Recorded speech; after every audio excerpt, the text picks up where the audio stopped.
How we doing? Hold it. Oh, I'm just I'm holding it. about to carry my name. Hey, Coach, take one big step forward. Yeet. There we go.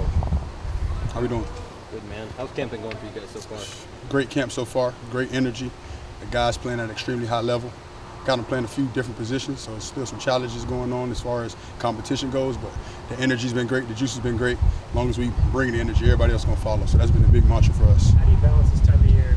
Build cohesion, chemistry amongst certain guys, but also, moving around a lot of parts to try guys at different spots. So you limit it a little bit than you did in the spring, but you still have some mixtures going. The mixtures may be a little bit more pod-like now. You might have guys who stay on the left side, play with each other on the left side, guys on the right side, play with each other on the right side.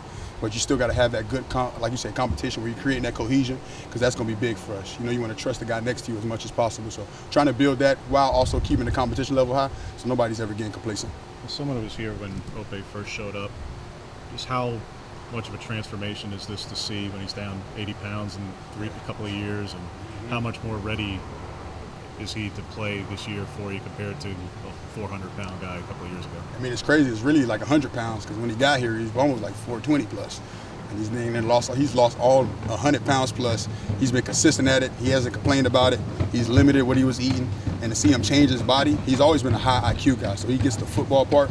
He can play almost 4 of the 5 positions. But to see him now being able to function at the way he's functioning, weight not being a hinder of him, I mean, he's going to be able to help us and benefit us extremely. I mean, and he's athletic. I mean, he was 430 and he moved well in. So imagine what he does with 100 pounds less on him. And to us, that's going to help benefit our team without a doubt. Because if any of the 4 spots were to go down, Ope can come in there and handle it. Where are you guys at with the center competition? Obviously with Alex gone, that's a pretty big hole. I mean, right now we had still good, solid competition. You got JPJ in there, you got Marcus in there, you getting Poncho in there, you got Charlie Pickard and Kanan Rossi. So we got 5 guys right now who are all doing a tremendous job. I think they're all competing at a tremendous level right now, but I think it's a good mixture between JPJ, Marcus, and Poncho, because the more experience we get at center, the better we're going to be. Because if at any point, if you can have more than one guy, be able to think like how Alex Forsythe did, and be able to get everybody on the same page, your team gets better at that point. So those guys continue to progress, continue to grow. What are kind of like the final nuances you need to see? I mean, it's kind of a complicated position that you need to see from those guys where they're game ready. From a center standpoint? Yeah. From a center standpoint, first off, snap consistency. Just making sure the snaps are going to be exactly where the quarterback needs it, and it won't be a problem for him to take his eyes off his read because he knows where the ball's going to be. And then second, just confidence and communication. We're going to start playing in front of 50+ thousand.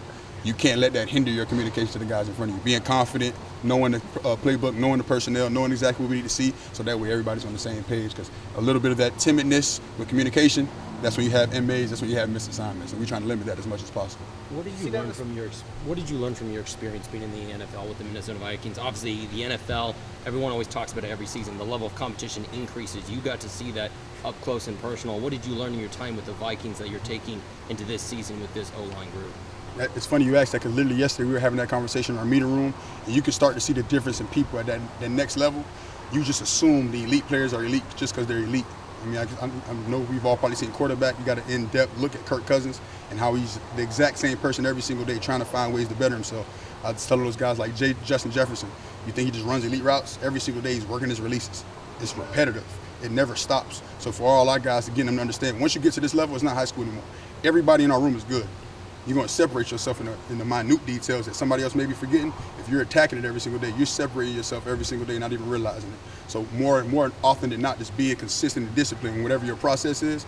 Once everybody's elite, you got to be elite in your process. And I think all our guys, you're trying to challenge them on that. Coach Love does a tremendous job in the weight room trying to make sure they do that. Coach Landon obviously does a tremendous job in our culture trying to do that, but making sure they're aware of it, because they're young teenagers, realistically, they're young adults. It's natural a weekend in camp, you're like, good Lord. Man, be consistent so that way you can separate yourself, because everybody else in the country is saying, man, good Lord. So that's the challenge for us. Is there anyone that's taken to heart that message that you've been bringing to take it to the next level, that's really felt the words coming from you that they feel like that they can do that this season? I mean, and it's probably going to sound corny, but like, literally, I feel like our whole room has done that. Like, you can spot out guys, like I know JC. JC's one of our hardest workers, but you can tell he doesn't play about the minute things. Every day he's getting his rehab. Poncho's a young guy. When he first got here, he maybe didn't rehab and prehab as much as he should. He's texting me, hey, Coach, I just got out of the cold tubs. We got guys like Marcus and Johnny. Like, everybody in our room has a process to them.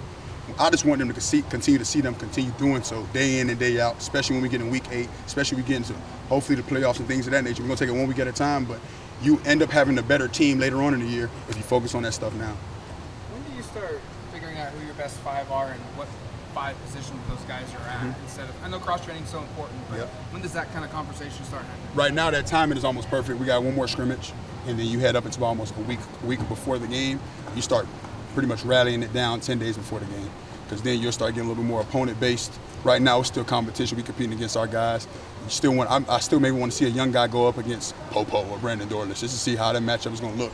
And then once you get about 10 days away, you start prepping and start utilizing the looks we're going to see and making sure the guy's comfortable when they see him. Are you a fan of pick 5 best and then find out where they fit, or do you pick by position? Yeah, the it best kind guy? of happens like cohesively. Like you want to have your best 5, and you want to make sure it's at the position they're comfortable at that lets them play at their best. So you end up with your best 5, but your best 5 is probably going to end up where they're their best at in position-wise. Yes, sir. It's going to make those determinations at the guard spots when you have 4 experienced guys. I realize some are a little bit limited right now, but when you have 4 experienced guys who've all been starters, what's going to make the determination between a Nishad and Marcus on the left side, a Junior and Steven on the right side? Consistency. That's all it is right now. Consistency and violence. I'm going to be honest with you. The more violence you're going to be, if it's going to be close between people, who's displacing more? Who's causing more disruption in the A gaps? Who's clarifying the pocket a little bit better for both? To me, that's when the competition starts to clarify itself, especially with a ton of guys who played a ton of football. Now, if we get in a situation, I told those guys, there hasn't been a Joe Moore Award winner where only 5 linemen have played. At some point in the season, you're going to call on somebody's number. You may have a rotation of 6 or 7 guys. And if we have to do that, that means we have quality players that can do so. I have no problem doing so. There was so much talk about the line last year and all the changes this year. Do you feel like your group feels that pressure of, trying to sort of compete with the team last year? I mean, I wouldn't call it pressure, but there's a standard. We say to ourselves, other people are going to put pressure on us, but we have a standard ourselves that we always want to keep at. So the pressure of it being a new year, all that, every single year in college is probably going to be a new piece to your line of some sort. So whoever's the next best, you do that in preparation. But as long as our standard's the same, we looking at it like realistically, we have a standard to upkeep. And then once we get it, let's raise that bad baby. So there's no pressure. The pressure's really on me, but I let me get all the pressure. Y'all go out there, have fun, and play ball, and let's just have fun doing so. Have Josh and Johnny kind of separated at tackle, or kind of what does that look like for you guys? Yeah, I mean, I wouldn't say separated, but they've just been really consistent. And that's the thing you want in your offensive line position. I think there are 2 guys that if you can see from the spring to now, they've become extremely confident. In the play tackle, you're going to be one-on-one a lot. You got to be confident. The more confident they get, they have the athletic ability and the strength to be able to do whatever they want to do. So to see their confidence continue to rise, the consistency also arises with it. So we want to continue to strive to keep that going. At this media day, a lot of people have talked about just how good of an athlete Pancho is, or how impressive he is for such a young guy. What have you just seen from him that makes his teammates, his peers so impressed? I mean, Pancho is a freshman.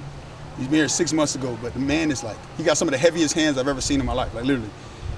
Obviously, recruiting Ope the first time I was here, having that relationship with him, Pancho was a D tackle at first. He wanted nothing to do with O-line because Ope played O-line.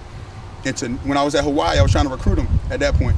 I knew no chance in the world he was going to come there, but to be able to have him now and see the growth, to see how much commitment he's took into his body and changing his body, it's funny. Both him and his brother got to college and committed to changing their body, and they've done a tremendous job doing it because Pancho is athletic, powerful, quick feet, good balance. He's got everything you want for a powerful lineman, and to do so as a freshman and have the impact he's having, that's rare. Is there That's a rare. natural position that he fits in right now, or are you still figuring that out? Any interior spot, because realistically, people see him as a smaller stature guy, quote unquote, and think he's played center. He's actually new to center, but he's out there confidently making calls, confidently getting guys on the same page. So just getting some kinks out, just being a freshman center.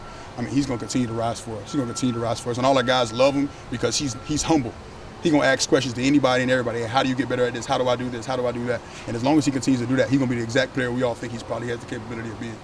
How does George fit in attack? George, have you seen him at left and right both? Yeah, so George is playing predominantly right tackle, but he's got to play both sides, right and left. But George is one of those guys, man, like long, explosive, athletic, great energy, always in a good mood. We tell George, you need to get a little bit more mad. But when he's in the game, literally, when he starts playing, you can see that physicality and that hurt to him, and he has it. And that's a long dude who's brand new to offensive line, really played offensive line for maybe a year and a half. And once again, another human, if you can see what he looked like in spring to what he looks like now, man, the future is bright for George Silver. But he has to be consistent. As long as he's consistent in this process and he continues to turn that switch on when he's on that field, and the future is bright for George Silver. Thank you, Coach. Appreciate y'all. Blessings to y'all, bro. Thank you.